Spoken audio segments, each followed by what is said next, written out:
ஆலயா cotton வேட்டிகள், ஷர்ட்டுகள், wedding celebration. கண்டிப்பா ஏற்றுக்கொள்ள முடியாது. பிரதான கூட்டத்தை கூட்டப்பட்டது. ஏன் இவ்வளவு ஒரு கன்ஃபியூஷன்? நான் ரொம்ப சிம்பிளான ஒரு பர்சன். அவருக்கு வேற எந்த விதமான ரைட்ஸும் கிடையாது.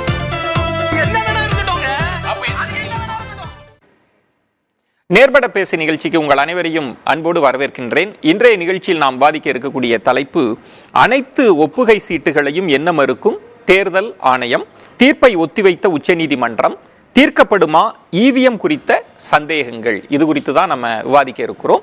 நான் கருத்துரையாளர்களை உங்களுக்கு அறிமுகம் செய்து விடுகிறேன். தமாகவிலிருந்து முனவர் பாட்ஷா அவர்கள் வணக்கம். ஊடகவியலாளர் இந்திரகுமார் தேரடி அவர்கள் வணக்கம். பாஜகவிலிருந்து ஸ்ரீகாந்த் கர்ணேஷ் அவர்கள் வணக்கம். அரசியல் விமர்சகர் பொன்ராஜ் அவர்கள் வணக்கம். திரு பொன்ராஜ், இன்னும் சற்று நேரத்தில் விசிகாவிலிருந்து எம்எல்ஏ ஆளூர் ஷானவாஸ் அவர்களும் இணைய இருக்கிறார். அவரையும் வரவேற்றே நம்ம இந்த வாதத்திற்குள் செல்லலாம். பொன்ராஜ் சார், உங்களிடமிருந்தே தொடங்குறேன். இந்த விவிபேட் அனைத்து ஒப்புகை சீட்டுகளையும் என்ன வேண்டும் அப்படின்ற ஒரு கோரிக்கை வைக்கப்படுது. எதிர்கட்சிகள் சொல்றாங்க, பொதுநல அமைப்புகள் வழக்கு தொடர்றாங்க. ஆனால் தேர்தல் ஆணையம் சில விளக்கங்கள் கொடுத்து எல்லாவற்றையும் என்ன தேவையில்லை அப்படின்னு ஒரு நிலைப்பாடு எடுக்கிறாங்கல்ல, அந்த நிலைப்பாடை ஏற்றுக்கொள்ள மறுப்பது சரியா? இந்த நிலைப்பாடே ஒரு தவறான நிலைப்பாடு. இவர்கள் உண்மையிலேயே டிரான்ஸ்பரண்டான எலெக்ஷன் நடத்தணும் அப்படின்னு நினச்சாங்கன்னா, இவர்கள் எந்த விதமான தலையீடும் இல்லை, விவிபேட்டில் மேனிப்புலேஷன் இல்லை, இவிஎம்மில் மேனிப்புலேஷன் பண்ணலை, நாங்கள் எல்லாமே நியாயமாக நடத்துகிறோம் என்று இவர்கள் சொன்னார்கள் என்று சொன்னால், விவிபேட்டினுடைய சிலிப்பை எண்ணுவதில் இவர்களுக்கு என்ன பிரச்சனை? இவர்களுக்கு இருக்கக்கூடிய ஒரே ஒரு பிரச்சனை, விவிபேட் சிலிப்பை எண்ணினா 12 நாட்கள் ஆகும் என்பது தான் இவங்களுடைய ஒரே ஒரு பிரச்சனை. கிட்டத்தட்ட 60 நாட்கள் தேர்தலில் நடத்தக்கூடிய எலெக்ஷன் கமிஷன் 12 நாட்கள் ஆகும் என்று சொன்னால், இந்த எலெக்ஷன் கமிஷன் ஒரு இன்எஃபிஷியன்ட், இன்எஃபெக்டிவ் எலெக்ஷன் கமிஷன் என்று தான் தீர்க்கப்படும். ஏன்னா கிட்டத்தட்ட இந்த இவிஎம் வருவதற்கு முன்பாக 60 கோடியிலிருந்து 70 கோடி மக்கள் கலந்து கொண்ட எலெக்ஷன்ஸ் எல்லாம் இந்தியா நடத்தி இருக்கிறது. 60 கோடி மக்கள் கலந்து கொண்ட எலெக்ஷன்ஸ் இந்தியா நடத்தி இருக்கிறது. அப்போ அந்த எலெக்ஷன்ஸில் மிகப்பெரிய ஓட்டு ஸ்லிப் இருக்கும். அந்த ஓட்டு ஸ்லிப்பை 4ஆக மடிக்கணும், அப்புறம் திரும்பி ஒரு மடிக்கணும், மடித்து பெட்டியில் போடுவோம். அந்த பெட்டியில் இருந்து எடுத்து எத்தனை ப்ராசஸ் பண்ணுவாங்க ஓட்டு எண்ணும் போதுன்னு பார்த்தீங்கன்னா, மடித்ததை திருப்பணும், 4ஆக மடித்ததை பிரிக்கணும், வரிசையாக அடுக்கணும், 25 ஸ்லிப்பாக அடுக்கணும். இதை அடுக்கி பண்டில் போடணும். பண்டில் போட்ட பிறகு அந்த 25 ஸ்லிப்லேருந்து ஒவ்வொன்றா எடுத்து எந்த கட்சிக்கு, ஒவ்வொரு கட்சிக்கும் ஒரு டப்பா இருக்கும், அந்த கட்சியில் போடணும். போட்டு அதை எண்ணணும். இத்தனை ப்ராசஸ் மேனுவல், அதாவது பேலட் பேப்பர் எலெக்ஷன்ல இருந்தது. இல்ல, வாக்குச்சீட்டு முறையில திரு பொன்ராஜ் எல்லாரும் தெரிஞ்சதுதான், பெரிய ப்ராசஸ் தான்.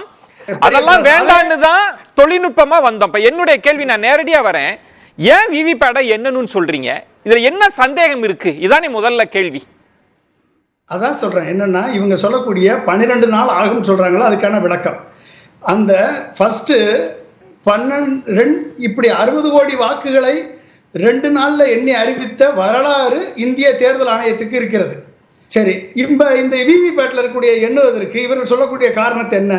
ஒரு 97 கோடி வாக்காளர்கள் இருக்காங்க, 97 கோடி பேரை ஓட்டு போட போறாங்க இல்லை, கிட்டத்தட்ட 60-80 கோடி பேர் வாக்களிக்கிறாங்கன்னு வச்சுக்கோங்க. இந்த 80 கோடி பேரும் வராது, 60 கோடி வருதுன்னு வச்சுக்கோங்க. இந்த 60 கோடி பேரில் ஒரே ஒரு ஸ்லிப் தான் இருக்க போகுது, ஒரு ஸ்லிப் தான் இருக்க போகுது. அந்த ஸ்லிப்பை எடுத்து அப்படியே பெட்டியில் போட வேண்டியதான் வரிசையா. அப்புறம் நீங்கள் என்ன வேண்டியதான். அப்போ ப்ராசஸ் இதில் ரொம்ப கம்மி. எப்படி 12 நாள் ஆகும்? என்ன ரீசனிங் அடிப்படையில் எலெக்ஷன் கமிஷன் இந்த வாதத்தை முன்வைக்கிறது?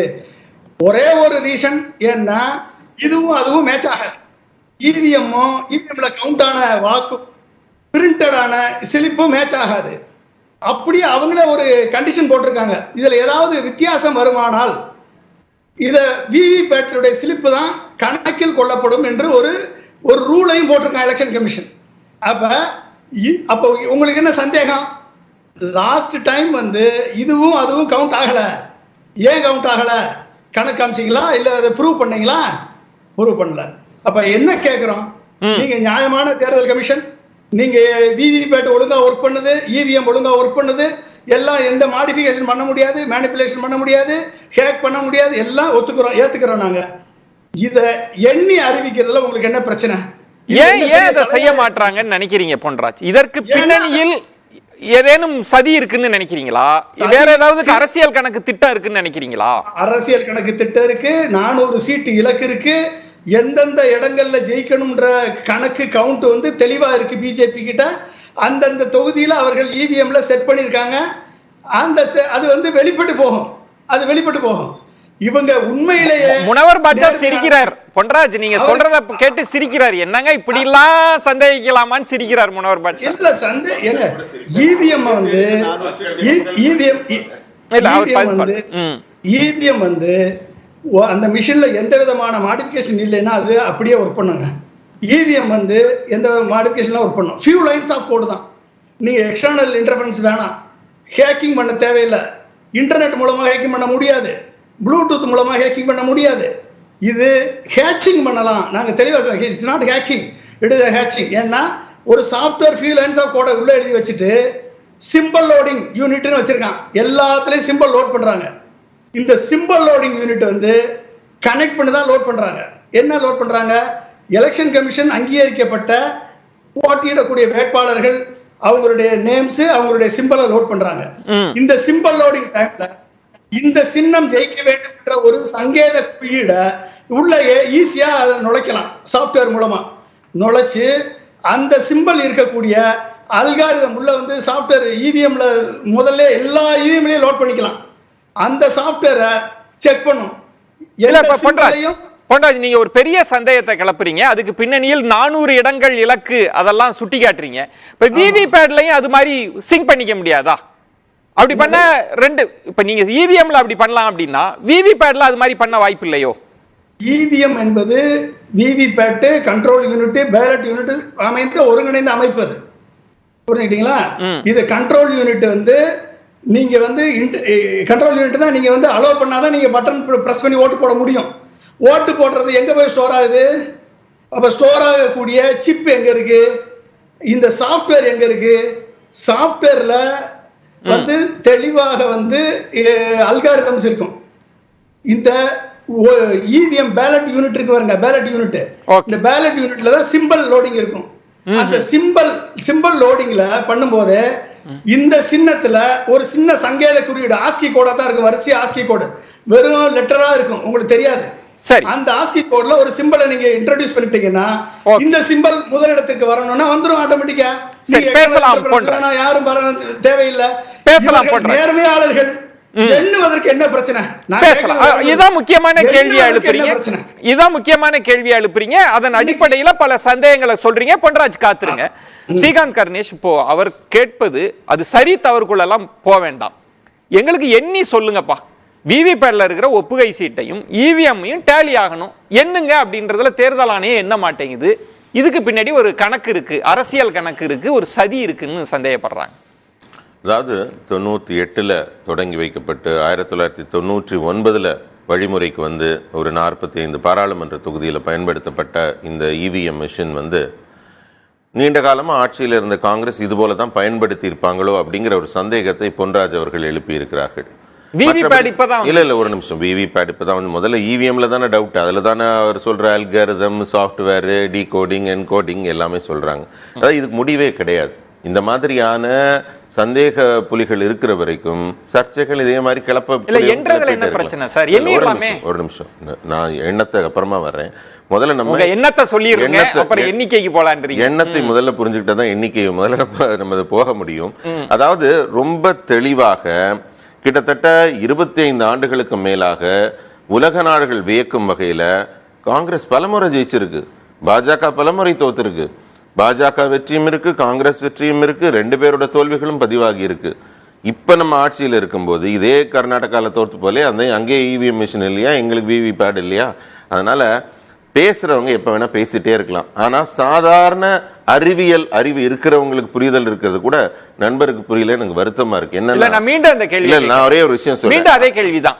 என்ன பிரச்சனை? ஒரே ஒரு நிமிஷம். அதுல இவங்க எல்லாம் சொல்றாங்க இல்லையா, ஒரு சாத்திய கூறுகள் சாஃப்ட்வேர் இருக்குன்னு அதுல ஒரு குப்பையும் கிடையாது. நீங்க அமுக்கனா எவ்வளவு வருது? வெறும் கால்குலேட்டர் தான் இருக்கு.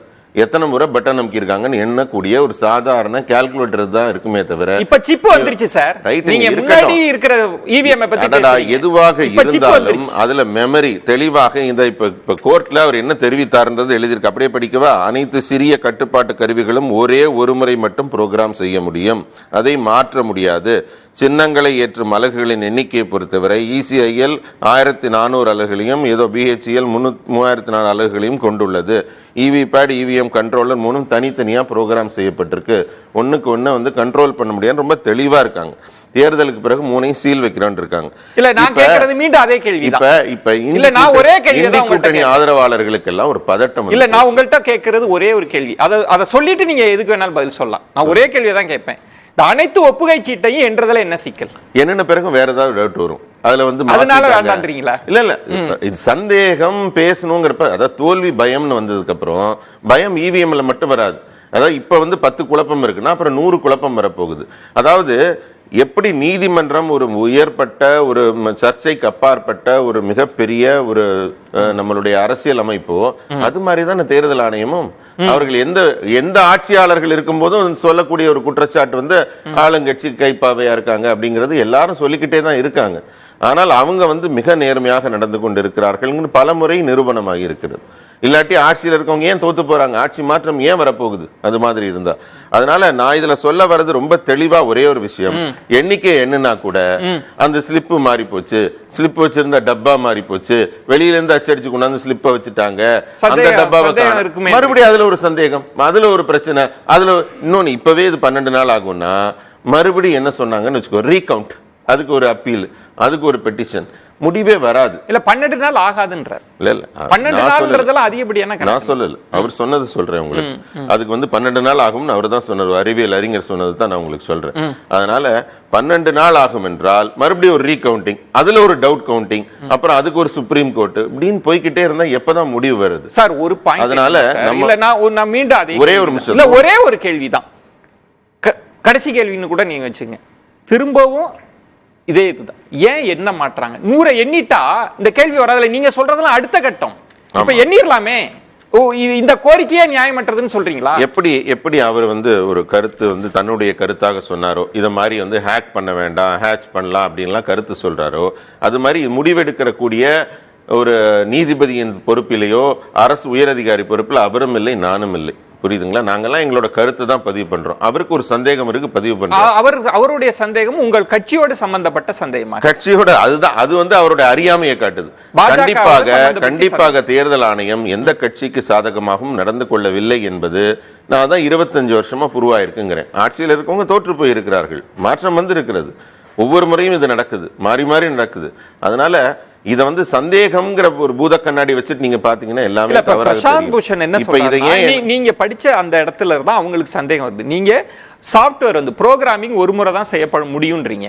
இல்ல இதை செஞ்சு கொடுக்கிற நிறுவனத்துக்கிட்டே நாங்க RTIல இருந்து பதில் வாங்கியிருக்கோம், மாத்தி எழுத முடியும் அப்படின்றப்ப இது ஒரு பெரிய சந்தேகம் இல்லையா? இந்த தேர்தல் ஆணையம் விளக்க வேண்டாமா? ஆமா, இப்ப உச்ச நீதிமன்றத்தின் தலைமை நீதிபதிகளுக்கு மேல நம்ம எங்கேயும் போய் முறையிட முடியாது, கடவுள் கிட்ட தான் போகணும். அதுக்கப்புறம் அந்த நபர் என்ன சொல்லிட்டாருன்னா, லாஸ்ட் லைன்ல என்ன சொல்லிட்டாருன்னா, தேர்தல் ஆணையம் கூறும் தகவல்களை ஏற்றுக்கொள்ளத்தான் வேண்டும், அதில் சந்தேகப்படும்படி எதுவுமே இல்லைன்னு தெளிவுபடுத்திட்டாரா இல்லையா? இப்ப உங்க வார்த்தை கடைசி வார்த்தை இல்ல, அவர் வார்த்தை கடைசி வார்த்தை இல்ல. இப்ப அவர் பேசினப்ப அண்ணனுக்கு பாஷா அண்ணனுக்கு சிரிப்பு வந்துச்சு. அந்த மாதிரி எங்களுடைய கருத்துக்கள் வந்து எல்லாரும் ஏற்றுக்கொள்ளக்கூடிய சந்தேகத்தை தீர்க்க வேண்டிய இல்ல நீதிமன்றம் சந்தேகத்தை தீர்க்க வேண்டிய பொறுப்பு தேர்தல் ஆணையத்துக்கு இருக்கா இல்லையா? ஒருத்தர் சந்தேகப்படுறார், இந்த ஜனநாயகத்தின் மீது நம்பிக்கை கொண்டவர் சந்தேகப்படுறார், தேர்தல் ஆணையம் அது கட்டுப்பட்டதா இல்லையா? தீர்க்கணுமா வேண்டாமா? ஒரு விஷயம் நீங்க சந்தேகப்படணும்னா, இதுவரைக்கும் முறைகேடு நடந்ததாக ஏதாவது ஒரு ஆதாரங்களோட நிரூபிக்கப்பட்டிருக்கா? ஏதாவது ஒரு இவிஎம் மிஷினை யாராவது ஹேக் பண்ணி காட்டியிருக்காங்களா? இல்ல இதற்கு முன்பு இல்ல நீங்க சொன்னது முக்கியமான கேள்வி. இதற்கு முன்பு இவிஎம்ல ஓட்டு போட்ட வாக்கையும் விவிபேடையும் எண்ணுகிற போது டேலி ஆகலையே. அதாவது இது வந்து ஒரு நீங்க கேட்கிற கேள்விக்கு வந்து கடவுள் தான் இறங்கி வந்து விளக்கம் சொல்லணும். இல்ல இப்படி இருக்கின்ற முன்னுதாரணம், அதாவது அது நான் எந்த சின்னத்துல ஓட்டு போட்டேன்னு காட்டுறதுக்கு ஒரு கருவி வச்சிருக்காங்க, நான் பதிவு பண்ண ஓட்டு வந்திருக்கா இல்லையா என்று. ஓகே, அதனால அதற்கு மேற்கொண்டு இன்னொரு விஷயம் சொல்ல போனா, இது மாதிரி பிரிண்டிங் எனக்கு தெரியல, டெக்னிக்கல் நாலேஜ் இல்ல. ஓகே, அதனால நான் அந்த டவுட்லயே சொல்றேன். சில பிரிண்டிங் எல்லாம் வந்து நீங்க ஒரு 10 நாள் கழிச்சு பாத்தீங்கன்னா அழியக்கூடிய, இந்த கிரெடிட் கார்டுல எல்லாம் நம்ம வாங்குறதெல்லாம் பாத்தீங்கன்னா 10 நாள்ல அழிஞ்சு போயிருக்கும். பர்ஸ்ல வச்சிருப்பேன் ஒரு பெட்ரோல் பில்லு, பாத்தீங்கன்னா ஒண்ணுமே இருக்காது, வெள்ளையா இருக்கும். ஓகே, அது மாதிரி இது ஒரு மிகப்பெரிய ஆவணமா இருக்காது. இந்த மாதிரி பிரிண்டிங் எல்லாம் வந்து இது ஹாட் பிரிண்டிங் வாங்க, அது அழிஞ்சு போயிடும். அதனால நமக்கு வந்து வாக்கு சீட்ல பண்ண அந்த இது நம்ம தொழில்நுட்பத்துல முன்னேறி வேகமாக போயிட்டு இருக்கிறப்ப நம்மள வந்து ஒரு 30 ஆண்டுகள் பின்னுக்கு தள்ளணுங்கிற ஒரு கன்சர்வேட்டிவ் அப்ரோச் நாங்க வன்மையா எதிர்க்கிறோம், நம்ம நம்புறோம். ஆனா ஏன்னா தோல்வி பயம் இல்லை. தோல்வி பயம் இருக்கிற இந்தி கூட்டணி ஆதரவாளர்கள் அத்தனை பேருக்கும் படபடப்பா தான் இருக்கும். எனக்கு சுருக்கமா சொல்லிடுங்க பதில். அடுத்த சுருக்கமா பண்றாச்சு. அதாவது இந்த ஸ்ரீகாந்த் கருணேசிங்க நம்மளை பத்தி தனிப்பட்ட தாக்குதல் இப்ப பண்ணாரு, காகித புள்ளினாரு, அறிவில்லாதவர் என்றார். இதெல்லாம் ஓகே, அவர் சொல்லட்டும். ஏன்னா அவருடைய அறிவுக்கு தகுந்த மாதிரி அறிவியல் அறிஞர் அப்படின்னாரு, அதுக்குள்ள சர்க்காசிசம் இருக்கலாம். தனிப்பட்ட நேரடியா சொன்னாரு, அறிவில்லாதவர்னு நான் சொல்லல, அறிவில்லாதவர்னு சொன்னார் அவரு. நீங்க வேணா போட்டு பாருங்க. சரி, தனிப்பட்ட நம்ம தவிர்த்தரலாம். அவர் லெவலுக்கு நான் எனக்கு வேணா அறிவில்லாம இருக்கலாம், ஒன்னும் பிரச்சனை இல்ல. நான் என்ன கேக்குறேன், இவர் சொன்ன அனைத்தும் சரி உங்க தகுதி நீங்க பேசுவீங்க சார், அதனால பிரச்சனை இல்ல, பேசுங்க.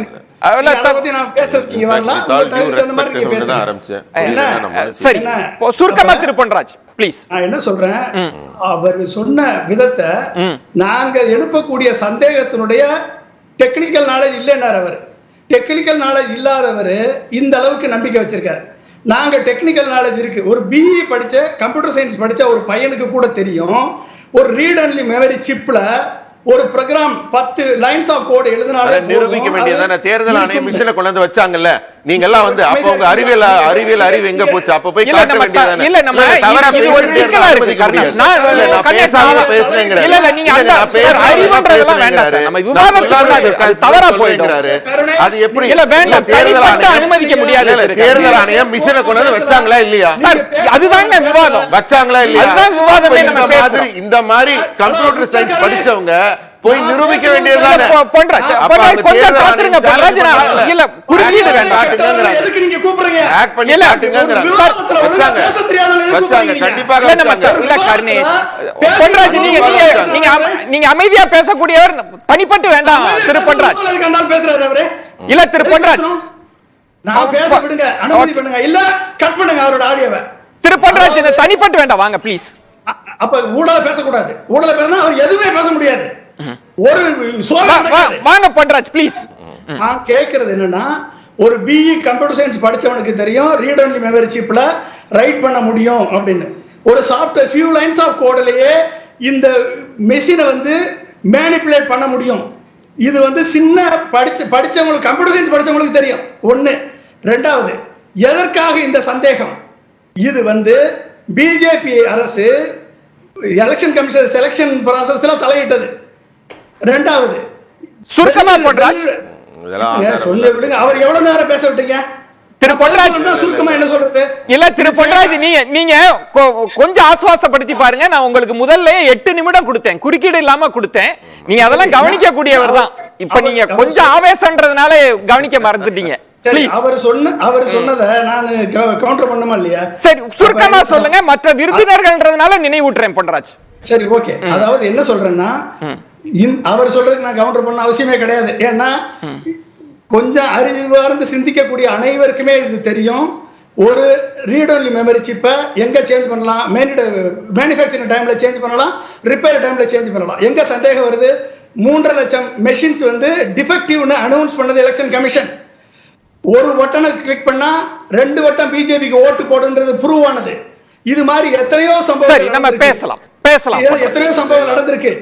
போன எலெக்ஷன் 2019 எலெக்ஷன் பேசலாம் பொன்ராஜ். காத்துருங்க, நான் அடுத்த சுற்று நேரம் தரேன். நான் நிறைய விருந்தினர்கள் ஓட்டுக்கு 2 ஓட்டு போட்டதெல்லாம் எங்கேயும் கிடையாது. இல்ல காத்துருங்க, நான் தரேன். காத்துருங்க ரெண்டு பேருமே. ஷானவாஸ் 2019ல இல்ல பொன்ராஜ் காத்துருங்க, எனக்கு நேரமின்மை. நான் 20 நிமிஷத்தை கடந்து இருக்கிறோம், அதுக்காக தான் நேர நெருக்கடின்றதுனால தான் நான் உங்களுக்கு குறுக்கிட வந்தேன். கிட்ட பக்கத்துல உட்கார்ந்து இருக்கக்கூடிய பிஜேபி கார மிஸ்டர் கருணேச அடுத்தவங்க பேசும்போது நான் தவிர்க்க சொல்றேன். நீங்க காத்துருங்க, நான் உங்களுக்கு மினிமம் ரெஸ்பெக்ட் இருக்கணும். சரி, நம்ம தனிப்பட்டு வேண்டாம் பொன்ராஜ், நேரம் ஓடிட்டே இருக்கு. அதுதான் நான் சொல்றேன். 2 பேருமே காத்துருங்க. நான் ஷானவாஸ்ட போக வேண்டியிருக்கு. 2 பேருமே காத்துருங்க. பேசிக் ரெஸ்பெக்ட் கூட இல்லைனா ஷானவாஸ் இல்ல காத்துருங்க ப்ளீஸ். ஷானவாஸ், இதுல இப்ப தேர்தல் ஆணையம் அப்படின்ற ஒரு தன்னிச்சையான அமைப்பு, அதுல சந்தேகங்கள் இருக்கலாம், அது விளக்கப்படலாம், அது வேற. ஆனா அதோடு பாஜகவை இணைத்து பேசுவது சரியா? இப்ப ஏன்னா ராகுல் காந்தியிலிருந்து எல்லாருமே சொல்வது தேர்தல் மட்டும் சரியா நடந்தா பாஜக 200க்கு கீழே தான் சீட்டு இடங்கள் பெறுவாங்க அப்படின்றப்ப ஏன் இந்த சந்தேகம் ரெண்டு பேரும் இணைச்சு வருது ஷானவாஸ்? உச்ச நீதிமன்ற நீதிபதியை உள்ளடக்கித்தான் தேர்தல் ஆணையர் தேர்வு குழு இருக்க வேண்டும் என்று இருந்த சட்டத்தை திருத்தி உச்ச நீதிமன்ற நீதிபதியை தூக்கி வெளியே போட்டுட்டு மோடியே தேர்தல் ஆணையரை தேர்ந்தெடுப்பார், மோடி அமைத்த அமைச்சரே தேர்தல் ஆணையரை நியமிப்பார் என்று சட்டத்தை கொண்டு வந்த பிறகு பாஜக வேற தேர்தல் ஆணையம் வேறுன்னு எப்படி சொல்லுவீங்க? அப்புறம் ஒரு தேர்தல் ஆணையர் திடீர்னு உள்ள வர்றாரு, திடீர்னு வெளியே போறாரு. ரெண்டுக்குமே காரணம் கிடையாது. அதுக்கப்புறம் இவங்க நியமிக்கிற 2 தேர்தல் ஆணையர்கள் இவங்க குட்வில்ல உள்ளவங்க, இவங்க ப்ரொஃபைல்ல ரொம்ப கான்ட்ரிபியூட் பண்ணவங்க. இவங்க என்னென்ன செயல் திட்டங்களை வச்சிருக்காங்களோ அதையெல்லாம் செய்து முடிப்பதற்கு சிறமேற்கொண்டு பணியாற்றிய இவர்களுடைய ஊழியர்களாக செயல்பட்டவர்கள். அப்படி இவர்களுடைய ஆட்களை கொண்டு வந்து அந்த இடத்தில் அமர வைத்திருக்கிறார்கள். தேர்வு என்பதே ஜனநாயகப்படி நடக்கவில்லை. அப்ப முதல்ல தொடக்கமே தெரிஞ்சு போச்சு தேர்தல் ஆணையர் நியமனத்திலேயே பிஜேபி எப்படி செயல்பட்டது என்பது. அதுக்கப்புறம் இன்னைக்கு உச்ச நீதிமன்றம் சொல்லியிருக்கு, அது ஒரு தன்னாட்சி பெற்ற அமைப்பு, நாங்க ஒரு பாடி, அவங்க ஒரு பாடி, நாங்க எப்படி அவங்கள்ட்ட போய் தலையிட முடியும், நாங்க எப்படி அவங்களை கண்ட்ரோல் பண்ண முடியும், நாங்க எப்படி அவங்களுக்கு டைரக்ஷன் கொடுக்க முடியுங்கிற ரேஞ்சில ஒரு நீதிபதி பேசி இருப்பது அதிர்ச்சியா இருக்கு. ஏன்னா சண்டிகர் மேயர் தேர்தலை நடத்தியது யாரு? தேர்தல் ஆணையம். அந்த தேர்தல் அதிகாரி எப்படி செயல்பட்டாரு? வெற்றி பெற்ற இந்தியா கூட்டணி, அந்த கூட்டணி வெற்றி பெற்றதை மாற்றி பாஜக வெற்றி பெற்றதாக அறிவித்தார். கையும் களவுமா சிக்கினார். வீடியோ ஆதாரங்களோட நீதிமன்றத்துக்கு தான் போனோம். நீதிமன்றம் இன்னைக்கு சொன்ன மாதிரி அது ஒரு தன்னாட்சி பெற்ற அமைப்பு. தேர்தல் அதிகாரி தப்பு பண்றதையெல்லாம் நாங்க எப்படி கேட்க முடியும்? அதனால இந்த மனு தள்ளுபடி செய்யப்படுகிறதுன்னு இன்னைக்கு நீதிபதி சொன்ன மாதிரி அன்னைக்கு நீதிபதி சொல்லி இருந்தால் சண்டிகர் மேயர் தேர்தலில் நீதி நிலைநாட்டப்பட்டிருக்குமா? அப்ப தேர்தல் அதிகாரிகள் பாஜகவின் எதிர்படிகளாக கைகூலிகளாக இருக்கிறார்கள் என்பதற்கு சான்றுதான் சண்டிகர் மேயர் தேர்தலில் அந்த தேர்தல் அதிகாரி செயல்பட்ட விதம். உச்ச நீதிமன்ற தலையிடனால ஜனநாயகம் கொல்லப்பட்டிருக்கும் அந்த இடத்துல. அப்ப உச்ச நீதிமன்றம் தலையிட்டதனுடைய விளைவாகத்தான் நீதி காப்பாற்றப்பட்டது. தேர்தல் அதிகாரிகள் எத்தகைய மைண்ட் செட்ல இருப்பாங்கிறதுக்கு ஒரு சோறு பதம் என்பது போல சண்டிகர் மேயர் தேர்தல் பதம் இப்பதான் பார்த்தோம். நீதிமன்றம் தான் நீதியை நிலைநாட்டுச்சு. அப்போ அது ஏன் இந்த பொது தேர்தலுக்கு பொருந்தாது? ஏற்கனவே உங்களையே வெளியே தூக்கி போட்டுட்டு அவர் தேர்தல் ஆணையரை நியமிச்சிருக்காரு. அந்த தேர்தல் ஆணையரினுடைய உத்தரவுக்கு கீழ்ப்படியக்கூடிய அதிகாரிகள் எப்படி செயல்படுவாங்க? இப்போ அவங்க ஒரு அப்சர்வேஷன்ல சொல்றாங்க தேர்தல் ஆணையத்தை நம்புங்க அப்படின்ற இடத்துக்கு அவங்க நகர்றாங்க. எனக்கு இன்னொரு கேள்வி, இப்ப ஸ்ரீகாந்த் சொன்ன மாதிரி இப்ப பல தேர்தல் நடக்குது. இப்ப தமிழ்நாட்டிலே இப்ப உங்க கூட்டணி 39 இடங்கள் நீங்க வெற்றி பெறுறீங்க அப்படின்னா அது எப்படி நடந்ததுன்ற ஒரு கேள்வி. பாஜக நாங்களே இந்த இவிஎம் மிஷின்ல தோத்துருக்கமே, நீங்க ஏன் இப்ப இப்படி ஒரு காரணம் சொன்னா தோல்வி பயமான்னு கேட்கிறாரு ஸ்ரீகாந்த். எங்க தலைவர் தெளிவா சொன்னாருங்க, நான் போடுகிற ஓட்டு யாருக்கு போட்டேன் என்பது வெளியே தெரியக்கூடாது, அது டெமோக்ரசி. நான் போடுகிற ஓட்டு இன்னாருக்குத்தான் போட்டேன் என்று எனக்கு தெரியணும், அது டிரான்ஸ்பரன்சி. அப்போ நான் யாருக்கு ஓட்டு போட்டேன்னு எனக்கு தெரியணும்ல. நான் பானைக்குத்தான் போட்டேன் அப்படிங்கிறது எனக்கு தெரியணும்ல. நான் சூரியனுக்குத்தான் போட்டேன், நான் கைக்குத்தான் போட்டேன் என்பது எனக்கு தெரியணும், இன்னொருத்தருக்கு தெரியக்கூடாது நான் யாருக்கு போட்டேங்கிறத. அப்போ எனக்கே சந்தேகம் வந்துருச்சு இல்ல. இப்போ நாம போட்ட ஓட்டு இவருக்கு தான் போட்டோமா, நாம போட்ட ஓட்டு முதல்ல பதிவாச்சா, அது ஏதாவது திருடப்பட்டு விடுமா, அது திருத்தப்பட்டு விடுமா, சண்டிகர் மேயர் தேர்தலில் திருத்தப்பட்டது போல திருடப்பட்டது போல நடந்து விடுமா என்று அஞ்சுவதற்கான வாய்ப்பு இருக்கிறதா இல்லையா? அப்ப எனக்கு ஒரு சந்தேகம் வந்துருச்சுன்னா நாம என்ன சொல்றோம், இந்த முறையே வேணாம், வாக்குச்சீட்டு முறை வேணும் கேட்கிறோம். நாம தொழில்நுட்பத்துல முன்னேறி போன பிறகு 30 வருஷம் பின்னாடி இழுக்கிறாங்கன்னு நம்ம நண்பர் சொல்றாரு, பிஜேபி நண்பர். அமெரிக்கால என்ன நடக்குது, முன்னேறிய தொழில்நுட்பத்தில் உச்சாணிக்கு போன எல்லா மேலை நாடுகள்லையும் இன்னும் வாக்குச்சீட்டு முறை தான் இருக்கு. சரி, நீங்க வாக்குச்சீட்டு முறை ஏற்கல, இந்த இயந்திர முறை தான் சொல்லிட்டீங்க, அந்த இயந்திர முறையிலேயே யாருக்கு வாக்களித்தோம் என்கிற சீட்டு விழுகிற அந்த விவிபேடை இணைச்சிருக்கீங்க. அதுல சாம்பிளுக்கு எண்ணாம எல்லாத்தையும் எண்ணிட வேண்டியதானா? எத்தனை நாள் ஆக போகுது? அதை எண்ணுவதுல என்ன பிரச்சனை? எண்ணி சொல்லிருங்க. அப்ப நாங்க அதான் கேட்கிறோம். விசிகாவுடைய டிமாண்ட் அதுதான். நாங்க போராட்டமே உங்கள் கோரிக்கையில நீங்க சொன்ன மாதிரி வந்து டிரான்ஸ்பரன்சி, நான் யாருக்கு வாக்களிச்சேன்னு எனக்கு தெரியணும் அப்படின்ற டிரான்ஸ்பரன்சின்ற இடத்துக்கு நகர்றீங்க. ஆனால் அதற்கு பின்னணியில் இருக்கிற அரசியல் சதி கோட்பாடு மாதிரி இருக்குல்ல. இப்ப தொடர்ந்து என்ன சொல்றீங்க, சரியா நடந்தா பிஜேபி 200 இடங்களுக்கு மேல் வெல்ல முடியாது அப்படின்னா இதை மேனிபுலேட் பண்ண முடியுன்ற சந்தேகம் உங்களுக்கு எல்லாம் இருக்கா அப்படின்னு கேட்கிறேன் ஷானவாஸ். இது ஏதோ ஒண்ணு தவறு நடக்குதுன்ற சந்தேகம் உங்களுக்கு இருக்கா? அப்ப நீங்க என்ன பண்ணணும், இந்த சந்தேகத்துக்கே இடம் இல்லாத வகையில விவிபேட்ல விழுற எல்லாத்தையும் எண்ணி பாருங்க, 400 சீட்டு பிஜேபி தான் ஜெயிச்சுன்னு சொல்லிட்டு போங்க. அதை எண்ணி சொல்லிட வேண்டியதானே. நீங்க தான் ஜெயிக்க போறீங்கல்ல, நீங்க சொல்லிட்டீங்கல்ல, அப்புறம் உங்களுக்கு பிரச்சனையா இருக்காது. அதை என்றது உங்களுக்கு என்ன பிரச்சனை? நீங்க ஜெயிக்க போறீங்கிறது உங்களுக்கு கான்பிடன்ட் இருக்கு. நீங்க வந்து தேர்தலுக்கு முன்னாலேயே தொகுதியை டிசைட் பண்ணிட்டீங்க, இத்தனை வெளில போறோம்னு நம்பரை சொல்லிட்டீங்க, அதுல உறுதியா இருக்கீங்க. உறுதியா இருக்கிற உங்களுக்கு இதை என்றதுல என்ன பிரச்சனை கேட்கிறேன். உங்களுக்கு தானே இன்னும் வாய்ப்பு இது. சரி, உங்களுக்கு வந்து உங்க வெற்றியில உங்களுக்கு சந்தேகம் இல்லைல்ல. உங்க வெற்றியில், உங்கள் இலக்கில், உங்கள் நம்பரில் உங்களுக்கு பிரச்சனை இல்லைல்ல. அதுல தெளிவா இருக்கீங்கல்ல, அதை நோக்கி களத்துக்கு போறீங்கல்ல. அப்போ இதை எண்ணி சொல்வது என்பது உங்களுடைய வெற்றிக்கு வலு சேர்க்கிற ஒரு விஷயம் தானே. நீங்க முட்டுக்கட்டா இருக்கீங்க. பேசலாம் ஷானவாஸ். முனவர் பாட்ஷா, இப்போ எதிர்கட்சிகள் அவங்களுக்கு சந்தேகம் இருக்கு. ஷானவாஸ் சொன்ன மாதிரி டிரான்ஸ்பரன்சி, நான் யாருக்கு ஓட்டு போட்டேன் அப்படின்னு. ஏன்னா நான் ஒரு பொத்தான அனுப்புறேன், லைட் எரியுது, ஆனா இன்னாருக்கு தான் விழுந்ததான்ற எனக்கு ஒரு சந்தேகம் இருக்கு. சந்தேகம்னு வந்துருச்சு இல்ல, தேர்தல் ஆணையம் தீர்க்க வேண்டாமா சார்? அதாவது நான் யாருக்கு போட்டு போட்டேன்னு என் கண்ணாலேயே பார்த்தேன், என் கண்ணில் தெரிஞ்சுது நான் எந்த சின்னத்துக்கு போட்டேன்னு, எந்த வேட்பாளருக்கு போட்டேன்னு. எதுல தெரிஞ்சுது? அதுல அந்த இவி மிஷின்ல நான் அங்கதான் சிக்கல்ன்றார் பொன்ராஜ். அதை நம்ப முடியாது சார். அவங்க எதையும் தான் நம்ப மாட்டாங்க சார். இன்னைக்கு இல்லை சார், பெருந்தலைவர் காமராஜ் காலத்திலேயே 1971 தமிழ் ஸ்தாபன காங்கிரஸ் தோல்வியை தழுவிச்சு பொய்மையெல்லாம் சொன்னாங்க. அப்போ தலைவர் காமராஜ் சொன்னார், ஜனநாயகத்தில் மக்கள் நம்மளை தோக்கடிச்சிட்டாங்க, அதை நம்ம ஏற்றுக்கணும். தேவையில்லாமல் தேர்தல் ஆணையத்தின் மீது நம்ம தேவையில்லாத ஒரு புகாரை சொல்லி வச்ச உடனே அழிஞ்சு போச்சு, அது ரஷ்யா இதெல்லாம் சொல்றதெல்லாம் நம்ம தோல்வியை மறைக்கிறதுக்காக. இப்ப ஷானவாஸ் ஒரே கேள்வியை கடைசியா எப்படி முடிக்கிறார்னா, உங்களுக்கு எண்ணி சொல்றதுல என்னங்க சிக்கல்? நான் என்ன சொல்றேன், எண்ணி சொல்லும் போது ஏற்கனவே டேலி ஆகலன்னு சொல்லி நீங்களே ஒரு குற்றச்சாட்டு சொல்றீங்க. சரி, இப்ப டேலி ஆகாம போச்சுன்னா? இல்ல சார், நீங்க எதுவா இருந்தாலும் குற்றச்சாட்டை சொல்றதுல உறுதியா இருக்கீங்க. ஏன்னா உங்களுக்கு தோல்வி உறுதின்றது தெரிஞ்சு போச்சு.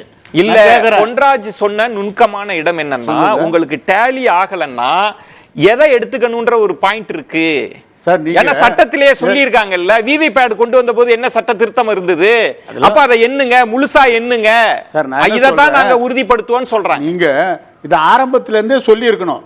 விவிபேட் தான் நாங்க இவிஎம் மிஷின் நாங்க நம்பல, இவிஎம் மிஷினை வந்து வச்சு நீங்க செய்யறத நாங்க ஏற்றுக்கொள்ள முடியாதுன்னு சொல்லி இருக்கணும். இந்த இவிஎம் மிஷின் கொண்டு வந்த வாக்குச்சீட்டை இப்ப ஷானவாஸ் கேட்கிறாருல, இவிஎம் மிஷினை கொண்டு வந்தது யாரு? தேர்தல்ல காங்கிரஸ் ஆட்சியில தானே வந்தது முதலா. அப்போ தொடர்ந்து நடக்கின்ற பல்வேறு தேர்தல்கள்ல தோல்வியையும் சந்திக்கிறோம். பாஜக கூட்டணி தோல்வியும் சந்திக்குது. இப்ப உதாரணத்துக்கு திமுக இங்க வெற்றி பெற்றது, இவிஎம் மிஷின்ல தானே ஆட்சிக்கு வந்தாங்க. அப்ப அதுல யாருக்கும் எங்களுக்கு சந்தேகம் இல்ல. அவங்க என்ன சொல்றாங்கன்னா, தமிழ்நாட்டுல எண்ணுங்கன்றாங்க, விவிபேட் எண்ணட்டும், முனவர் பாட்சாக்கெல்லாம் நல்ல நம்பிக்கை வரட்டும். என்ன சொல்றேங்க, இப்போ சொல்றீங்க நீங்க இந்த தேர்தல் முடிவுகளை நாங்க ஏத்துக்கிட்டோமா இல்லையா? நீங்க வெற்றி பெற்றதை ஏத்துக்கிட்டோம், கர்நாடகாவில் தோல்வி அடைஞ்சோம் அதையும் ஏத்துக்கிட்டோம். அதனால உங்களுக்கு வாய்ப்பு வருகின்ற பொழுது அதை நாங்க வந்து எங்களுக்கு தோல்வியா இருந்தாலும் ஏற்றுக்கொள்கிறோம். இல்ல சார், நீங்க ஏற்றுக்கொள்வது ஏற்றுக்கொள்ளாதது பிரச்சனை இல்ல, ஒரு சந்தேகம் வருது. இப்ப ஷானவாஸ் ஏதோ விவிபேட் மட்டும் கனெக்ட் பண்ணி பேசல, தேர்தல் ஆணையத்தினுடைய உறுப்பினர்கள் நியமனத்திலிருந்து தேர்தல் ஆணையத்தின் செயல்பாடில் இருந்து அவர் சந்தேகத்தை கிளப்புறப்ப ஒரு இன்ஸ்டிடியூஷன் மேல சந்தேகம் இருக்கு சார். இன்ஸ்டிடியூஷன் மேல சந்தேகம்னா அந்த இன்ஸ்டிடியூஷன் தான் தேர்தல் நடத்துது, அந்த இன்ஸ்டிடியூஷன் சொல்றது தான் ஏற்றுக்கொள்ள முடியும்னு உச்ச நீதிமன்றமே நீதிபதிகள், தலைமை நீதிபதியில இருந்து எல்லாம் சொல்றாங்க. அதுலயே சந்தேகம் இருந்தா அப்புறம் நீங்க என்ன செய்ய முடியும்? சண்டிகர் தேர்தல் என்ன சார் ஆச்சு? சண்டிகர் தேர்தல் தான் தவறுன்னு உச்ச நீதிமன்றம் தீர்ப்பு சொல்லிச்சா இல்ல? ஒருவேளை நீதிமன்ற வராட்டி என்ன சார் ஆயிருக்கும்? சார் நீதிமன்றம் எப்படி வராம இருக்க முடியும்? அதுதானேங்க ஷானவாஸ் கேட்டாரு. ஒருவேளை ஒதுங்கி இருந்துச்சு, அந்த அமைப்பு சொல்றதெல்லாம் நம்ம கேட்டுக்கணுங்க, நாங்க வந்து குறுக்கிட மாட்டோம்னு சொன்னா என்ன ஆயிருக்கும்? இல்ல நான் என்ன சொல்றேன், ஊடகம் இல்லாத உலகத்துல இருக்குமா அப்படிலாம் சொல்லுவாங்களா? லாஜிக் இல்லையா சார்? இன்னைக்கு சொல்றாங்கல்ல சார், இன்னைக்கு நீதிமன்றம் வந்து என்ன சொல்றாங்க சார், ஒரு அமைப்பின் மீது இன்னொரு அமைப்பு வந்து கருத்து சொல்லலாமான்றத பூடகமா சொல்லிட்டு போயிட்டாங்க, இன்னும் தீர்ப்பு வழங்கல. போக முடியுமா? தவறு என்றால் தவறு சந்தேகத்திற்கிடமாக நிரூபிக்கப்பட்டதற்கு வாய்ப்புகள் இருக்கு. தவறு அப்படின்னு சொல்றாங்க. யாருகிட்ட முறையிடணும்? யாருகிட்ட முறையிட சொல்றாங்க சார்? தேர்தல் ஆணையத்திட்ட முறையிட சொல்றாங்க சார். நிரூபிக்கப்பட்டால் அதுக்கு நடவடிக்கை எடுக்க தேவையான சட்டங்கள் இருக்கின்றன. சட்டங்கள் சார் நீங்க நிரூபிக்க நீதிமன்றமே இல்ல பாயிண்ட் இல்ல, நீங்க ஒரு டெக்னிக்கலா ஒரு இடத்துல நம்ம அந்த இடத்துக்கு வரலன்னு நினைக்கிறோம். நிரூபிக்கப்பட்டால்னா இவிஎம்மையும் விவிபேட்டையும் ஒன்னா 100% என்னதானே தப்பு நடந்திருக்கா இல்லையான்னு தெரியும். நீங்க அதுக்கே நகரலையே. சொல்லுங்க முனவர் பாட்ஷா. அதாவது மிஷின் இவிஎம் மிஷின்ல வந்து வாக்கு எண்ணி முடிச்ச பிறகு நீங்க விவிபேட்ல உங்களுக்கு சந்தேகம் வர வேண்டிய அவசியமே இல்லை. உங்களுக்கு உங்க மேல நம்பிக்கை இல்லை, உங்களுடைய வெற்றியின் மேல உங்களுக்கு நம்பிக்கை கிடையாது. உங்களுக்கு வெற்றின்றது கிடையாது. நம்ம எனக்கு தெளிவுபடுத்துங்க. இது அரசியல் சார்ந்து நம்ம பேசலாம். நீங்க பயந்து சொல்றீங்க, தோல்வி பயமா, நான் அரசியலுக்குள்ளே வரல. பொன்ராஜ் எழுப்புவது தொழில்நுட்ப ரீதியில அவர் சொல்றார் புரோகிராமிங் மீண்டும் செய்ய முடியும், அப்படி ஒரு வாய்ப்பு இருக்கு அப்படின்னு சொல்றாருல. இதை நீங்க தொழில்நுட்ப ரீதியா அணுகவே மாட்டீங்களா? இந்த பிரச்சனையை தொழில்நுட்ப ரீதியாக இந்த மிஷின் இவிஎம் மிஷினையும் எல்லாத்தையும் வச்சு பொதுமக்கள் பார்வைக்கு வைக்கிறாங்க. நீங்கள் சந்தேகங்கள் இருந்தால் உங்களுடைய சந்தேகத்தை போய் நீங்கள் அங்கே தெளிவுபடுத்தியிருக்கணும். அந்த வாய்ப்பு உங்களுக்கு கொடுக்கப்பட்டது. நம்ம பொன்ராஜ் மாதிரி அறிவியல் பொறியாளர் அவர், நம்ம அப்துல் கலாம்க்கு ஆலோசகராக இருந்தவர், அப்படிப்பட்ட மிஷின் வைக்கும்போது நீங்கள் அந்த சந்தேகங்களை போய் நீங்கள் தெளிவாக மக்களுக்கு புரிகிற மாதிரி எடுத்து சொல்லி தேர்தல் அதிகாரிகளுக்கு இன்னென்ன தப்பு இதில் இருக்குன்னு அவரால் நிரூபிச்சிருக்க முடியும். அப்படிப்பட்ட வாய்ப்பு வழங்கப்பட்டது. இப்ப வந்து ஒரு சாம்பிள் எடுத்து நம்ம ஒப்பிட்டு பாக்குறோம்ல, ஒப்புகை சீட்டை என்றோம்ல 20% ஏதோ, அது 100% என்றதுல என்ன சிக்கல் சார் இருக்கு? சொல்றேன், இதுவரைக்கும் 4 கோடி வாக்கு சீட்டுகளை மிஷினோட எண்ணி பார்த்திருக்கோம். இன்னைக்கு கொடுத்தது கோர்ட்டுக்கு சொன்னதுல சொல்லியிருக்காங்க. ஷானவாஸ் 4 கோடி வாக்கு ஒரு முறை கூட தவறு நடக்கல. ஷானவாஸ் தவறே நடக்காத விஷயத்தை ஏன் திரும்ப ஷானவாஸ் இங்கதான் ஒரு சிக்கல் இருக்கு ஷானவாஸ். நீங்க இந்த சந்தேகங்கள், இந்த அவநம்பிக்கைகள் நாளைக்கு தேர்தல் மீது அவநம்பிக்கை ஏற்படுத்திடாதா? இப்ப ஒரு புனவர் பாட்சா சொல்ல நாங்க ஏத்துக்கிட்டோம்ல, தோத்தா நீங்க ஏன் ஏத்துக்க மாட்டீங்கன்னு கேக்குறாரு ஷானவாஸ். சுருக்கமா உங்களால தாங்க முடியலன்னு நினைக்கிறேன். இல்ல இப்பவே முடிவுக்கு வந்துட்டீங்களா நீங்க? இல்ல அவங்க அதனால தான் அது கிரவுண்ட் சொல்லுங்க. சுருக்கமா ஷானவாஸ்.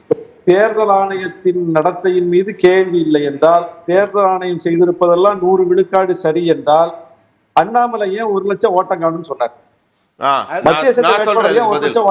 அதுக்கு நான் சொல்றேன் பதில். இது வந்து நான் பேசலாமா? நீங்க முடிச்சிட்டீங்களா? சரி காத்துருங்க, அவர் பேசிட்டோம். யாரை நோக்கி அது அப்படி 1 லட்சம் ஓட்டை காணும் என்றால் அதுல குற்றம் அடைத்தது யார்? அதன் மீது நடவடிக்கை எடுத்திருக்க வேண்டியது யார்? அந்த 1 லட்சம் ஓட்டு நீக்கப்பட்டதை சரி செய்திருக்க வேண்டியது யார்? எல்லாமே தேர்தல் ஆணையம் தானே. அதுல இன்னொரு கட்சிக்கு வந்து அதுல போய் முடிவெடுக்க முடியுமா? இன்னொரு கட்சி போய் ஓட்டை நீக்க முடியுமா? ஓட்டை நீக்குவதோ சேர்ப்பதோ தேர்தல் ஆணையத்தின் அதிகாரத்துக்கு உட்பட்ட ஒன்று. ஒரு ஓட்டாக இருந்தாலும் அது தேர்தல் ஆணையத்தின் கையில இருக்கு. 1 லட்சம் ஓட்டுன்னு சொல்லி தேர்தல் ஆணையத்தின் மீது தான் நீங்க குற்றச்சாட்டு சொல்றீங்க. அப்ப அந்த தேர்தல் ஆணையம் வந்து அப்ப நீதமா செயல்படலன்னு நீங்களே ஒத்துக்கிட்ட மாதிரி ஆகல. பேசலாம் ஷானவாஸ். நடவடிக்கைகளின் மீது ஒரு பிரேக்குக்கு அப்புறம் பேசலாம். கேள்விகள் வரும், அதை தெளிவுபடுத்த வேண்டியது தேர்தல் ஆணையம். பேசலாம் ஷானவாஸ். இந்திரகுமார், இப்போ 2 தரப்பும் பேசிய வாதங்கள் ரொம்ப நாள் நடந்துட்டு இருக்கு. எலெக்ஷன் நடக்குது, எங்களுக்கு நம்பிக்கை இருக்குன்னு பாஜக தரப்பு முனவர் பாஷா சொல்றார். ஷானவாஸ் போன்றார் இல்ல தொழில்நுட்ப ரீதியில அதுல தவறுகள் நடக்கலாம் அப்படின்னு. உண்மையில இந்த இவிஎம் குறித்த சந்தேகங்களுக்கு என்னதான் தீர்வு? இல்லை, இவிஎம் குறித்த சந்தேகங்களுக்கான தீர்வு அப்படின்றது தேர்தல் ஆணையத்திடம் தான் இருக்கிறது, அல்லது நீதிமன்றத்திடம் இருக்கலாம் என்று எதிர்பார்க்கப்படுகிறது. அப்படின்றது தான் இன்றைக்கு அவர்கள் கொடுத்திருக்கக்கூடிய தீர்ப்பின் அடிப்படையில் சொல்ல முடியும். 1952 இந்தியாவில் பொது தேர்தல்கள் நடக்குது. 17 பொது தேர்தல்களில் வராத ஒரு சந்தேகம் அப்படின்றது ரொம்ப உச்சகட்டமாக வந்திருக்கிறது. இதற்கு முன்னாடி கள்ள ஓட்டு பதிவு பண்றாங்க, வாக்குச்சாவடியை கைப்பற்றுகிறார்கள் அப்படின்ற புகார்கள் எல்லாம் வந்த போதும் கூட மக்கள் தேர்தல் ஆணையத்தின் மீது நம்பிக்கை வைத்து வாக்கு செலுத்துவதற்கு அவ்வளவு ஆர்வமாக போனார்கள். காரணம் என்ன அப்படின்னா, அதை சரி செய்வதற்கான முயற்சிகளில் தேர்தல் ஆணையம் இறங்கியது. ஒரு பூத் கேப்சரிங் நடக்குதா, அந்த இடத்துல சிசிடிவி என்ஷூர் பண்றது, ஒரு பூத் வந்து பதற்றமான பூத்தா அங்க கூடுதல் பாதுகாப்பு அளிப்பது அப்படின்றதுல தொடங்கி பதற்றமான தேர்தல் பிரச்சாரத்தில் ஈடுபடும் வகையில் யாராவது செய்தார்கள் என்றால் அவர்களை தடுத்து நிறுத்தும் செயல்பாடு வரைக்கும் தேர்தல் ஆணையம் முனைப்பு காட்டிய காரணத்தால மக்களுக்கு குறைந்தபட்ச அதன் மீதான ஒரு நம்பிக்கை தொடர்ந்து இருந்தது. ஆனா ஒரு 4-5 விஷயங்கள் வந்து தேர்தல் ஆணையத்தின் மீதான நம்பிக்கையை வந்து மக்களுக்கு ஒரு கேள்வி எழுப்பி இருக்கிறது. முதல்ல அருண் கோயல் அப்படின்றவரை எலெக்ஷன் கமிஷனரா அப்பாயிண்ட் பண்றாங்க. 2022 நவம்பர் 19 திடீர்னு ஒரு நாள் அவர் வந்து ஐஏஎஸ் பதவியிலிருந்து, பஞ்சாப் கேடர் ஐஏஎஸ் பதவியிலிருந்து ரிசைன் பண்றாரு. ரிசைன் பண்ணி ஓவர் நைட்ல அவர் மறுநாள் வந்து எலெக்ஷன் கமிஷனராக அவர் நியமிக்கப்படுகிறார். எதனால அவர் ஒருத்தர் ரிசைன் பண்ண வச்சு அவரை வந்து எலெக்ஷன் கமிஷனராக நியமிக்கணும்? அவர் ரிசைன் பண்ண உடனே அவர் தகுதியுள்ள நபராக ஐடென்டிஃபை பண்ணப்படுறாரா? அப்ப ஏன் இவரை இந்த இடத்துல கொண்டு வந்து சேர்க்கிறாங்க அப்படின்ற அந்த கேள்வி எல்லாம் அந்த இடத்துல வந்தது. ஏன் அவர் ஆனா என்ன செய்யறாரு அப்படின்னா, ஒன் ஃபைன் டே திடீரென்று ராஜினாமா செய்து விட்டு வெளியே போயிடுறாரு. ராஜினாமா பண்ணிட்டு எலெக்ஷன் கமிஷனரா வந்து சேர்ந்தவர் திடீர்னு ராஜினாமா பண்ணிட்டு எலெக்ஷன் கமிஷனர் பதவி வேண்டாம்னு போயிடுறாரு. போனதற்கு பிறகு அடுத்ததாக இன்னொரு தேர்தல் ஆணையரை நியமிக்கக்கூடிய சட்டம் அப்படின்றது மாறிவிட்டது. அவர் வரும்போது இருந்த சட்டம் வேறு, அவர் வெளியேறும் போது இருந்த சட்டம் வேறு. பிரதமர் மோடியும் ஒரு அமைச்சரும் நேரடியாக நியமிக்கக்கூடிய ஒருவர் தான் தேர்தல் ஆணையராக வர முடியும்ன்ற சட்டம் திருத்தப்படும் பொழுது அவர் வெளியே போறாரு. அதற்கு அடுத்து சில நாட்கள்ல புதிய தேர்தல் ஆணையர் ஏன் இவர் ரெசிக்னேஷன் இவ்வளவு கொஸ்டின் பண்றேன் அப்படின்னா, அவர் next in line to chief election commissioner இப்போது இருக்கிறார் இல்லையா, தலைமை தேர்தல் அதிகாரி ஆணையர். அவர் பதவிக்காலம் முடிந்ததற்கு பிறகு அடுத்த அந்த இடத்துக்கு வர வேண்டிய பொறுப்பு வந்து இவர் கையில் இருக்கிறது. அந்த இடத்தை யாராவது விட்டுட்டு போவாங்களா அப்படின்றதுதான் பெரிய டவுட். ஏன் விட்டுட்டு போனார்? அதுல என்ன சந்தேகம் உங்களுக்கு? அருண்கோயல் விட்டுட்டு போனதுல, அருண்கோயலுக்கு அடுத்து இன்னொரு தேர்தல் ஆணையம் இருக்கிறார். அவரை சேர்த்துட்டு 2 பேருக்குமா சேர்த்து சொல்லிடுறேன். அசோக் லவாசா அப்படின்னு ஒரு தேர்தல் ஆணையர் இருக்கிறார். 2019 தேர்தல் காலகட்டத்தில் பிரதமர் மோடி தேர்தல் நடத்தை விதிமுறைகளை மீறியதாக வந்த புகார்கள் மீது நடவடிக்கை எடுப்பது தொடர்பாக பேசும்போது அவர் பிரதமர் மோடி தேர்தல் நடத்தை விதிகளை மீறி இருக்கிறார், நடவடிக்கை எடுக்க வேண்டும் அப்படின்னு அவர் தீர்ப்பு கொடுக்கிறார். ஆனா மீதி 2 தேர்தல் ஆணையர்கள் வேறு முடிவு எடுத்துறாங்க. இவர் என்ன சொல்றாரு, உங்க முடிவை வெளியிட்டுருங்க, ஆனா உங்கள் முடிவிலிருந்து நான் மாறுபட்டிருக்கிறேன் என்பதையும் சேர்த்து வெளியிடுங்கள்னு கேட்கிறாரு. ஏன் அப்படின்னா, சார் 2 பேரும் சொன்னது போல தேர்தல் ஆணையம் ஒரு தன்னிச்சையான அமைப்பு. எப்படிப்பட்ட தன்னிச்சையான அமைப்பு? சுப்ரீம் கோர்ட்டை போன்ற தன்னிச்சையான அமைப்பு. சுப்ரீம் கோர்ட் ஜட்ஜ்மெண்ட்ல 2 பேர் சாதகமான தீர்ப்பு, ஒருத்தர் பாதகமான தீர்ப்புனா பாதகமான தீர்ப்பு சேர்ந்து தான் ரிலீஸ் ஆகும். அப்ப இதுல வந்து டிசென்ட் கொடுத்தாருன்னா அந்த டிசென்ட்டை ரிலீஸ் பண்ணிருக்கணும், பண்ணல. அப்போ 2019 டிசம்பர்ல இந்தியன் எக்ஸ்பிரஸ்க்கு அவர் கொடுத்த பேட்டியில ஒரு விஷயத்தை குறிப்பிடுறாரு. there is a price for honesty. நேர்மையாக இருப்பதற்கென்று ஒரு விலை இருக்கிறது. சொன்ன சில மாதங்களில் அவர் பதவியை ராஜினாமா செய்துவிட்டு வெளியேறுகிறார். இதற்கு இடைப்பட்ட காலத்தில் ஒன்று நடக்கல. எனக்கு என்ன கேள்வினா, தேர்தல் ஆணைய உறுப்பினர்கள் நியமனத்தில் உங்களுக்கு சந்தேகம் இருப்பது அது விவாதத்திற்குரியது. ஆனா என் கேள்வி சார் வருது, நீங்க அத வந்து எலக்டோரல் ப்ராசஸ்க்குள்ள கனெக்ட் பண்றீங்களா? இல்ல, எலக்டோரல் ப்ராசஸ் வந்து டிசைட் பண்ற அத்தாரிட்டி யாரு? எலெக்ஷன் கமிஷனர்ஸ் தானே டிசைட் பண்றாங்க. அவர்கள் தன்னிச்சையாக முடிவெடுக்கக்கூடிய அதிகாரம் பெற்றவர்கள். அதனால அவர்கள் யார் அப்படின்ற அந்த கேள்வியை எழுப்ப வேண்டியது நியாயமான கேள்விதான். அவருடைய வீட்டில் மனைவி, அவருடைய மகன், அவருடைய சகோதரி, அத்தனை பேரின் மீதும் சிபிஐ, இடி, ஐடின்னு மாறி மாறி அவங்கள வந்து கூட்டு ராவும் பகலுமா அவங்கள வந்து உட்கார நீ மீண்டும் நீங்க அந்த உறுப்பினர்கள் நியமனத்துல நீங்க உறுப்பினர்கள் நியமனம் ஒண்ணுதான் சார். இல்ல, முனவர் பாட்சா கேட்ட எளிமையான கேள்வி என்னன்னா, உங்களுக்கு இவிஎம்லயோ விவிபேட்லயோ சந்தேகம் இருந்தா அதுக்காக தேர்தல் ஆணையமே கண்டக்ட் பண்ணாங்க, வாங்க உங்க சந்தேகத்தை கேளுங்க, உங்க விமர்சனத்தை வைங்கன்னு. அப்பெல்லாம் சொல்லாம இப்ப ஏன் சொல்றீங்கன்னு தானே முனவர் பாஷா கேட்கிறாரு. இல்ல சார், தேர்தல் ஆணையம் கொண்டு வந்து வைக்கிற மிஷினும் தேர்தல் ஆணையம் என்னோட பூத்துல கொண்டு வந்து வச்ச மிஷினும் ஒன்னா அப்படின்ற கேள்வியே வருது இல்ல. இவ்வளவு கனமான சந்தேகம் ஏன் சார் ஒரு தேர்தல் ஆணையத்து மேல மக்களுக்கு வரப்போகுது? இந்த கேஸை போட்டது வந்து இந்திய தேசிய காங்கிரஸோ விடுதலை சிறுத்தைகளோ அல்லது திராவிட முன்னேற்ற கழகமோ அண்ணா திராவிட முன்னேற்ற கழகமோ அல்ல. இந்த கேஸை போட்டது அசோசியேஷன் ஃபார் டெமோக்ராட்டிக் ரிஃபார்ம்ஸ். அது ஒரு தன்னிச்சையான அமைப்பு. இவர்கள் பிஜேபிக்கு எதிரானவர்களா? இல்லை. 2011 இருந்து காங்கிரஸ் ஆட்சி காலத்திலிருந்து இதே மாதிரியான கேள்விகளை தொடர்ந்து எழுப்பி இருக்கிறார்கள். காங்கிரஸ் ஆட்சியை உள்ள வச்சு கேள்வி கேட்கிற வகையில் பல வழக்குகளை இவர்கள் நடத்தி இருக்கிறார்கள். நோட்டா பட்டன் கொண்டு வர்ற வழக்கில் இவங்க இம்ப்ளீடிங் பெட்டிஷனராக உள்ள இருந்திருக்கிறார்கள்.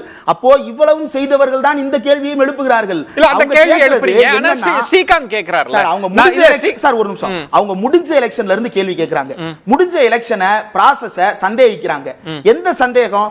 அவங்க வந்து ஒண்ணும் இல்ல சார், ஃபார்ம் 17C நினைக்கிறேன், ஒவ்வொரு தேர்தல்ல அந்த பூத்ல போலிங் முடிஞ்சதுக்கு அப்புறம் எவ்வளவு போலிங் அப்படினு பூத் வைஸா ஒரு ஸ்லிப் கொடுப்பாங்க. யாருக்கு? பூத் ஏஜென்ட் எல்லாருக்கும் கொடுப்பாங்க.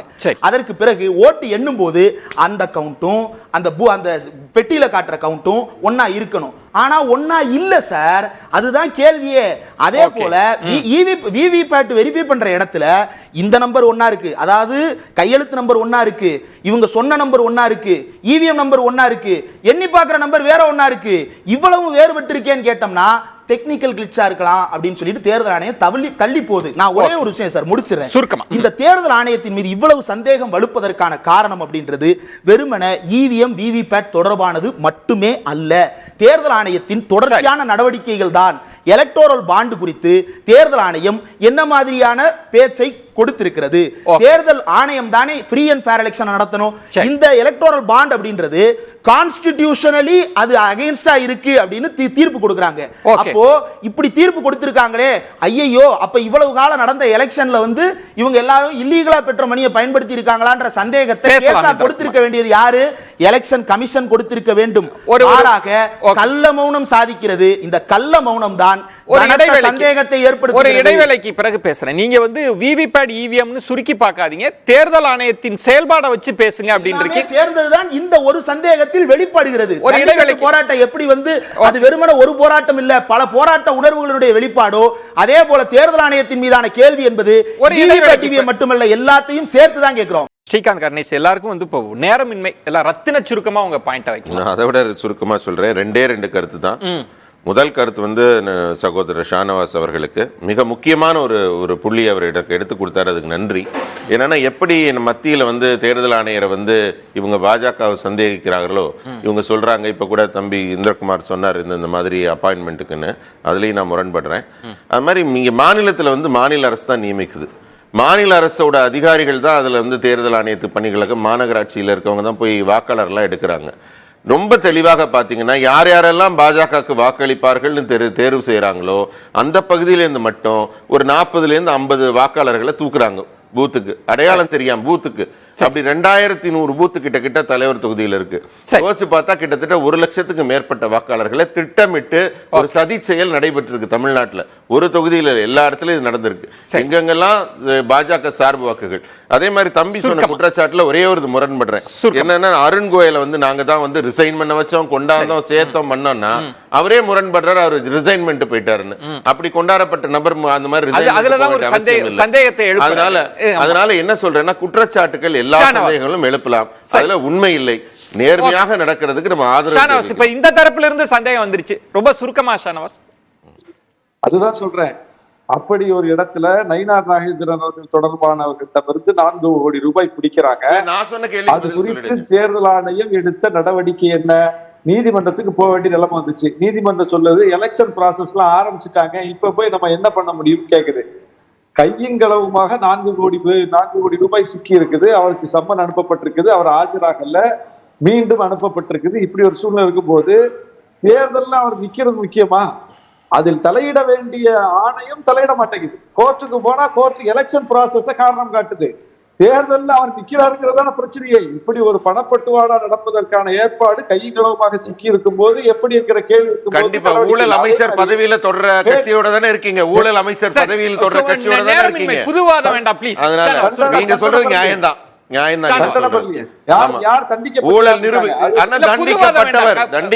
நேர நெருக்கடியை புரிஞ்சுங்க ப்ளீஸ்.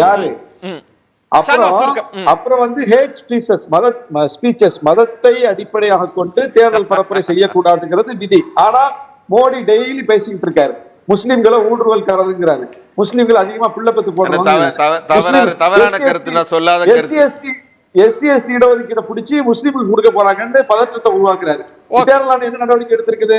ஏதாவது ஒரு முகம் தெரியாத வேட்பாளர் மதத்தின் அடிப்படையில் பேசிட்டா உடனே நோட்டீஸ் அனுப்புற தேர்தல் ஆணையம் இன்றைக்கு வரைக்கும் அதன் மீது எடுத்த நடவடிக்கை என்ன? அப்ப தேர்தல் ஆணையம் முழுக்க பிஜேபியுடைய ஒரு கூலிப்படையாக. உங்க நிறைவு பார்வை சுருக்கமா. அதாவதுங்க, எந்த ஒரு விசாரணை அமைப்புகளும், எந்த ஒரு நீதிமன்றமும், எந்த ஒரு அதிகார வர்க்கமும், எந்த ஒரு இண்டிபெண்டன்ட் இன்ஸ்டிடியூஷனுமே வந்து மெஜாரிட்டி பெரும்பாலான சமயங்களில் ஆளுங்கட்சிக்கு ஆதரவாகவே நடந்திருக்கிறது. இவர்களால் ஒரு மாற்றம் ஏற்படவில்லை. மக்கள் புரட்சியால் தான் மாற்றம் ஏற்பட்டிருக்கிறது, மக்களது கோபத்தால் தான் மாற்றம் ஏற்பட்டிருக்கிறது. இப்போ நம்ம கேட்கறது, இந்த இவிஎம் மெஷினில் இருக்கக்கூடிய அனைத்து சந்தேகங்களையும் சரிபடுத்தக்கூடிய பொறுப்பு யார்கிட்ட இருக்கு? சுப்ரீம் கோர்ட்டுக்கு இருக்கா இல்லையா? இதே சஞ்சீவ் கண்ணா எலக்ட்ரல் பாண்ட்ஸ் இஷ்யூல ஒரு வார்த்தை சொன்னார். ஒரு வாக்காளனுக்கு அந்த கட்சி எந்த கட்சி எவ்வளவு நிதி வாங்குகிறது என்ற வெளிப்படைத்தன்மை வேண்டும், அந்த ரைட் டு நோ இருக்கு என்று சொன்னார். அவர் இந்த இவிஎம் மெஷின்ல மாறுபட்டு தீர்ப்பளிப்பார் என்று சொன்னால் அவரிடமிருந்து என்ன எதிர்பார்ப்பது? இந்த உச்ச நீதிமன்றம் வந்து பொதுமக்களை விட பெரிய நீதிமன்றம், அது பொதுமக்களது ஜனநாயக கடமை நிறைவேற்ற விட பெருசா? இல்ல எப்படி வரப்போகுதுன்னு ஆல்ரெடி மோடி வழி காட்டிட்டார். இப்படிதான் வரணும்னு சொல்லிட்டார். அது இப்படிதான் வரும். இதுல இது உச்ச நீதிமன்ற எலெக்ஷன் கமிஷன் என்ன 2 கொம்பு முளைச்சிருக்கு எலெக்ஷன் கமிஷனுக்கு. அவங்களும் மக்களுக்கு நீதிமன்ற அவமதிப்பு வந்துரும். வரட்டும் மக்களது உணர்வுகளை கொச்சைப்படுத்துவதற்கு எந்த அமைப்புகளுக்கும், மக்களது ஜனநாயகத்தை வீழ்த்துவதற்கு எந்த அமைப்புகளுக்கும் உரிமை கிடையாது. நன்றி. ஜனநாயகத்தின் மேல ஒரு நம்பிக்கை, ஒரு சந்தேகம் எழுகிறது என்று சொன்னால் நாங்க போராடுவது மக்களுக்காகத்தானே ஒழிய எந்த கட்சிகளுக்கும் அல்ல. ஆதரவாக தேர்தல் ஆணையர் செயல்படுறாரு. தமிழ்நாடு தேர்தல் ஆணையர் நம்பிக்கை இருக்கிறது, நம்பிக்கையோடு தான் வாக்களித்திருக்கிறார்கள். உங்களுக்கு தோல்வி பயம் வந்து விட்டதால் தேர்தல் ஆணையத்தின் மீது நீங்கள் புகார் சொல்லுகிறீர்கள், குற்றம் சாட்டுகிறீர்கள். நன்றி நன்றி நன்றி. தோல்வி பயத்தினால தான் இப்படி எல்லாம் பேசுறாங்க இந்தி கூட்டணி ஆதரவாளர்கள். மாற்று கருத்தே இல்ல. ஒன்னே ஒண்ணு நான் மட்டும் சொல்லிடுறேன். இதற்கு முன்னாடி தலைமை தேர்தல் ஆணையராக இருந்த எஸ்ஒய் குரேஷி சொன்ன வார்த்தை 100% விவிபேட்டை எண்ண வேண்டும் என்றும், அந்த 100% விவிபேட்டை எண்ணுவதற்கு ஒரு நாள் கூட எடுத்துக்கொள்ளாது என்றும் நானோ நீதிமன்றமோ அல்ல, இதற்கு முன்னால் பல தேர்தல்களை நடத்திய தலைமை தேர்தல் அதிகாரி எஸ்ஒய் குரேஷி சொல்லியிருக்கிறாரு. மக்கள் தெரிந்து கொள்வார்கள். சிறப்பு விருந்தினர்களுக்கு நெஞ்சம் நிறைந்த நன்றிகளை தெரிவித்துக் கொள்கிறேன். மற்ற தலைப்பில் சந்திக்கிறேன். நன்றி, வணக்கம். ஏன் இவ்வளவு ஒரு கன்ஃபியூஷன்? நான் ரொம்ப சிம்பிளான ஒரு பர்சன். அவருக்கு வேற எந்த விதமான ரைட்ஸும் கிடையாது. Happy wedding, என்றும் trending. Happy wedding. Alaya cotton வேட்டிகள் ஷர்ட்டுகள் வெட்டிங் செலிப்ரேஷன்.